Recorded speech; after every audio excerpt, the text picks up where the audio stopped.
Olá, seja bem-vindo. A partir de hoje você acompanha aqui no STJ Notícias o que é destaque no Superior Tribunal de Justiça. Vamos trazer de uma forma dinâmica as principais decisões do tribunal e mostrar como elas podem afetar o nosso dia a dia. Esse é o primeiro jornal do Judiciário brasileiro feito para a internet e transmitido ao vivo no YouTube. Vamos acompanhar as notícias que são publicadas em nossa página no Facebook e você também pode participar. É o STJ Notícias conectado a você.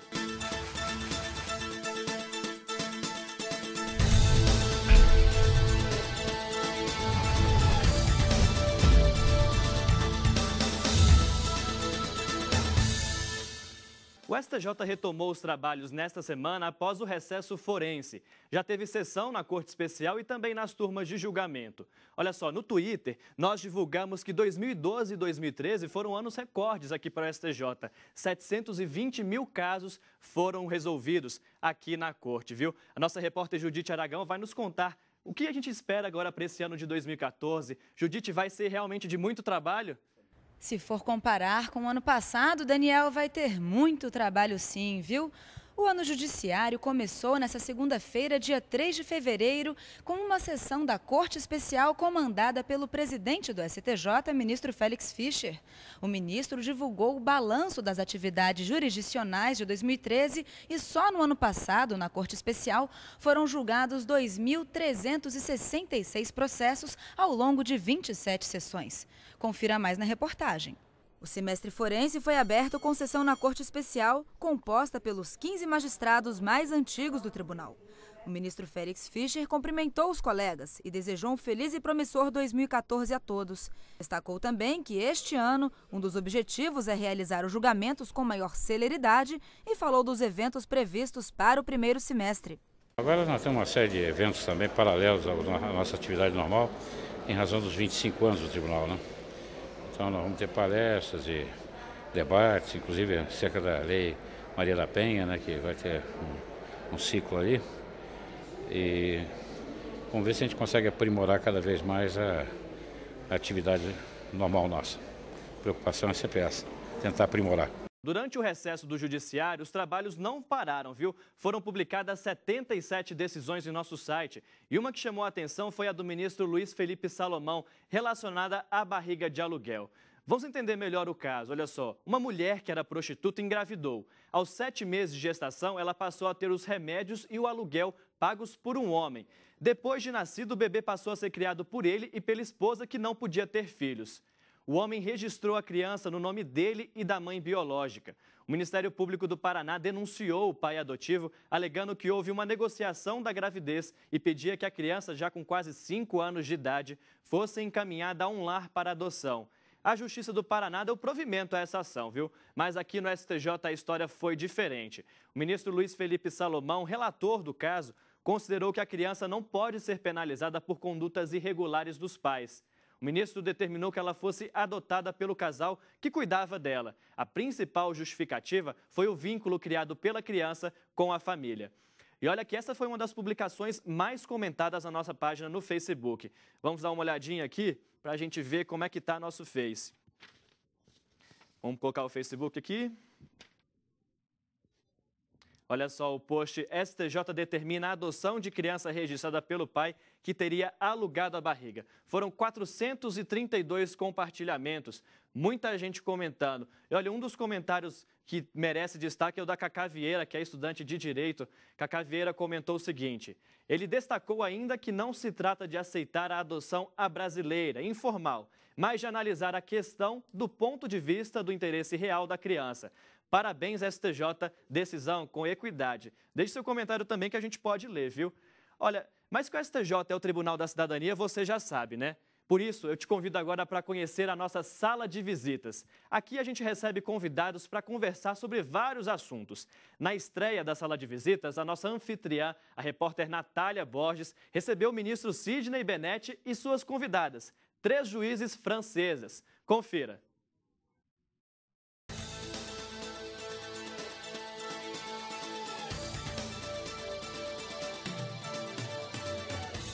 E hoje estamos inaugurando o quadro Sala de Visitas, um espaço para conversar com convidados ilustres que vêm conhecer o Superior Tribunal de Justiça. Aqui no estúdio comigo está o ministro Sidney Bennett, ele que está apresentando à corte a 3 juízas francesas que chegaram recentemente aqui no Brasil. Olá, ministro, gostaria que o senhor apresentasse, então, as 3 juízas para a gente. Pois não, muito obrigado. Temos muita alegria de estarmos a participar do primeiro programa de Sala de Visitas. Meus cumprimentos à realização do programa por vocês. Nós temos presentes aqui 3 magistradas francesas, 2 iniciando a carreira e uma já uma antiga magistrada francesa que é a juíza de ligação. Eu tenho muita alegria de receber aqui no nosso tribunal as magistradas Zoé Chaumont, Aurore Bouguerat e Carla Devey-Fontinha. Estão à sua disposição para as perguntas. Bom, gostaria de começar então sabendo aí, perguntando qual que é a formação inicial, né, dos juízes, dos magistrados na França. En France, la formation des magistrats dure 31 mois. A formação dos magistrados na França dura 31 meses. On entre sur un concours et ensuite, durant la formation, on alterne école et stage. Então entramos com o concurso e depois, durante a formação, há uma alternância entre a escola e estágios em tribunais. Eu queria saber então também qual que é o objetivo dessa visita de vocês aqui ao Brasil, conhecendo aí o judiciário brasileiro. L'objectif ici au Brésil est en fait de découvrir la coopération internationale et donc les liens qui peuvent exister en matière judiciaire entre un magistrat de liaison français et la justice brésilienne. O objetivo desta visita é descobrir a cooperação internacional e as ligações que podem existir entre justamente o juiz de ligação francês no Brasil e as autoridades judiciais brasileiras. Bacana. Bom, e você, a senhora é juíza de ligação, queria que a senhora comentasse um pouquinho para a gente qual que é o trabalho de uma juíza de ligação. A juíza de ligação, o meu trabalho aqui há 3 anos é facilitar a cooperação judicial entre as autoridades judiciais francesas e brasileiras, o objetivo sendo agilizar essa cooperação, tanto na ajuda à redação dos pedidos de cooperação, quanto no monitoramento da execução dos pedidos de cooperação judicial. Bacana. Ministro, só para a gente encerrar, qual que é a importância da visita das 3 juízas aqui, as 2 juízas? A importância é muito grande, a importância é muito maior do que o curto tempo que nós ficamos nessa nossa reunião, porque se trata realmente de uma reunião de juízes. Os juízes são um tipo de profissional no mundo que realmente está diferenciado entre os demais profissionais da função pública ou da função particular no mundo, porque são profissionais imbuídos exclusivamente de um sentimento de justiça. Têm por objetivo, na função jurisdicional, realizar a justiça, de modo que são neutros entre esse debate que ocorre entre as forças políticas e as forças que se digladiam na sociedade. Por isso que a sociedade de todos os países tem de depositar a sua confiança na justiça. E, por intermédio do trabalho da ligação entre os juízes, nós cada vez mais nos aproximamos a formar realmente uma comunidade internacional de juízes que em algum momento será muito importante para garantir a justiça em todos os pontos do mundo. E há muita diferença entre a justiça brasileira e a justiça francesa? Há algumas diferenças processuais, algumas diferenças também no modo de tocar as sessões. Por exemplo, as sessões nossas são públicas, são abertas e os julgamentos são dados de público. Isso já não ocorre no sistema judiciário francês, mas há vários pontos em comum. E alguns pontos comuns estão exatamente na forma de formação dos juízes. Na Escola Nacional da Magistratura Brasileira começou e agora a Escola Superior da Magistratura Nacional, a ENFAM, continua. E também o mesmo se dá na Justiça do Trabalho, no sentido de se realizar a capacitação dos juízes. E um dos modelos que nós seguimos na formação, e isso foi levado também para a Constituição brasileira, é exatamente a Escola Nacional da Magistratura Francesa, a École Nationale de Magistrature de Bordeaux, e com a sua parte também em Paris, a que pertencem as 3 juízas aqui presentes. Obrigada, ministro, e também às juízas pela presença. E o Sala de Visitas fica por aqui. Obrigada pela sua companhia. E olha só, você que é advogado, já reparou que o site do STJ tem um espaço dedicado especialmente para você? O Superior Tribunal de Justiça mantém um espaço para facilitar a relação da Corte com os advogados. É o quadro de aviso no site institucional. Lá estão disponíveis diversas informações a respeito do STJ, como prazos, peticionamento eletrônico e recessos da Corte. Para acessar o quadro de avisos, basta entrar no site do STJ.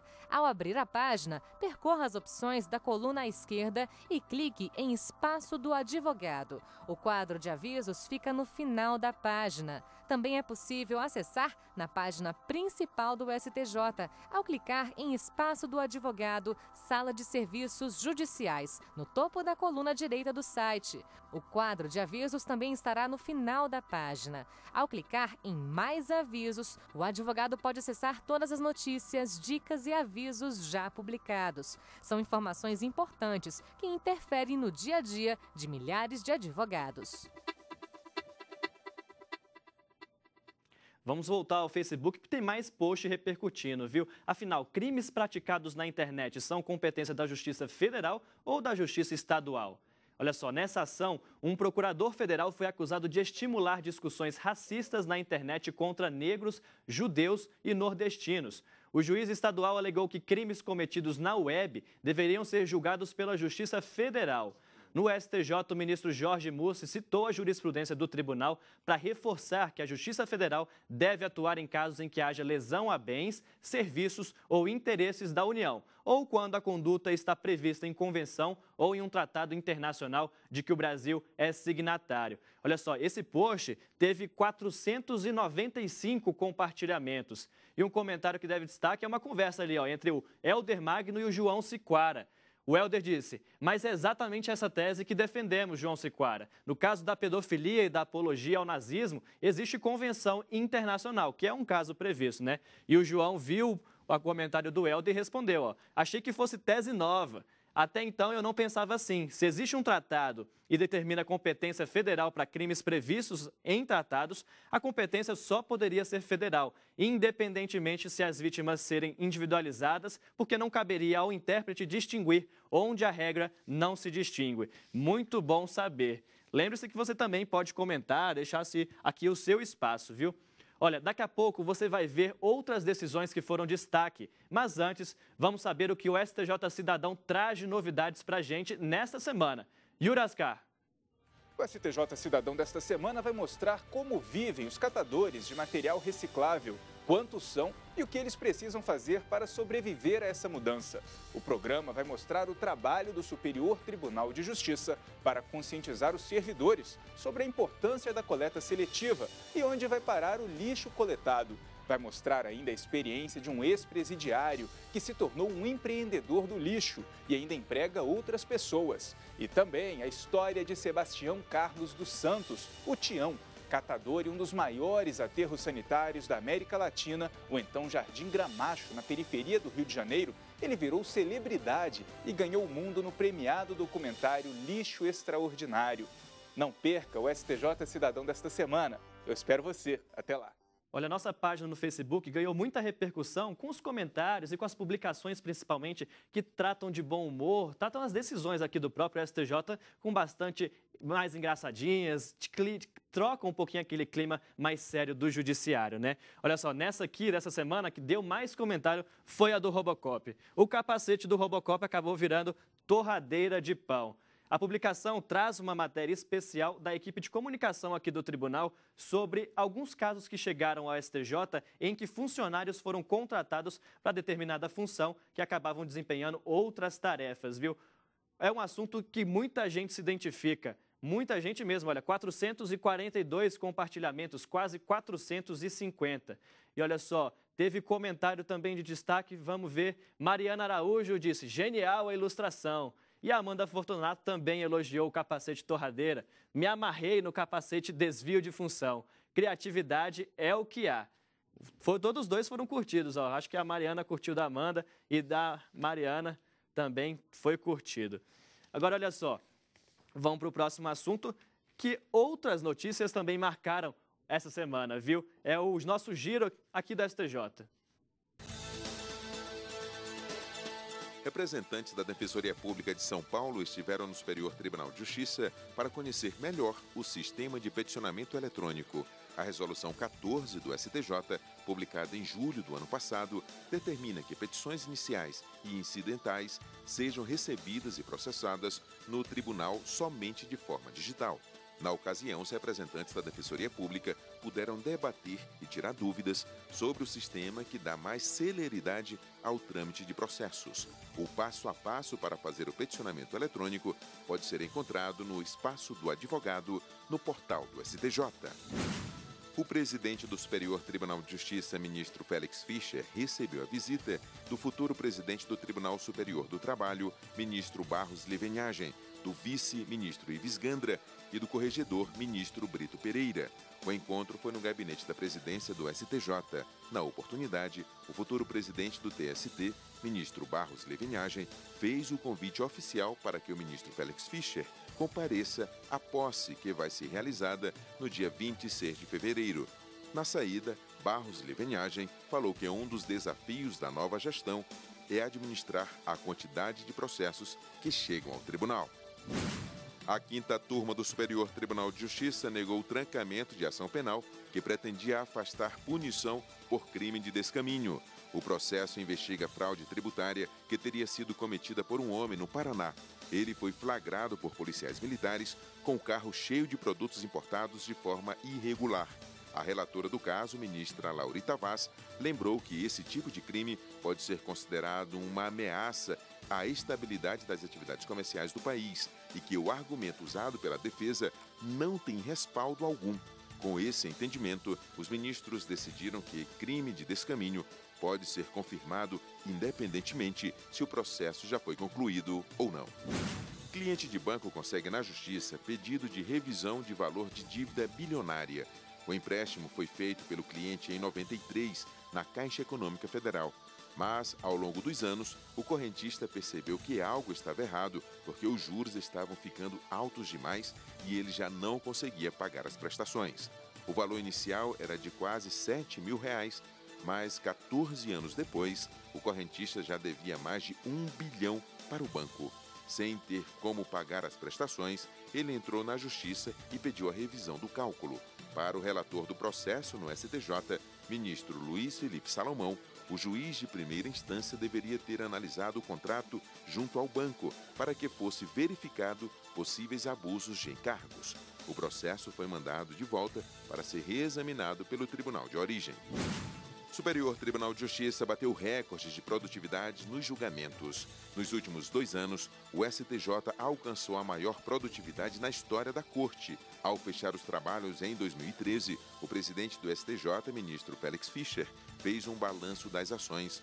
Uma boa ajuda para agilizar a análise dos processos é o NURER, Núcleo de Repercussão Geral e Recursos Repetitivos. Ele analisa e aponta procedimentos para casos com teses já pacificadas. Além disso, a presidência do STJ reformou a implantação do processo eletrônico e defende no Congresso Nacional a aprovação da PEC 209 de 2012, proposta de emenda à Constituição que cria filtros para a admissão de recursos especiais.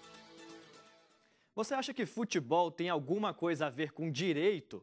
O STJ 25 anos dessa semana vai abordar exatamente esse assunto. Não é, Ana Carla Mourão? O STJ 25 anos desta semana é sobre um esporte e também uma arte brasileira, o futebol. Afinal, 2014 é o ano preparado para a nossa gigantesca arena dos dribles. O Brasil espera o encanto da maior disputa do planeta no futebol. E a justiça faz parte dessas conquistas, até porque muitos casos são decididos aqui no Superior Tribunal de Justiça. Processos relacionados aos clubes, jogadores e torcedores. No programa desta semana, você vai saber quais são os casos que não foram solucionados no gramado, mas sim no tribunal. É nesta semana, eu espero você. Se o seu time está naquela confusão de times que foram rebaixados no Campeonato Brasileiro do ano passado, é bom assistir, viu, o STJ 25 anos. Bom, o STJ Notícias de hoje fica por aqui. E você já sabe, toda sexta-feira nós temos um encontro marcado às 5 da tarde aqui no YouTube. E claro, não deixe de curtir, compartilhar e comentar os posts em nossa página no Facebook que aparece aí na tela. Acompanhe também nosso Twitter e a página oficial do STJ.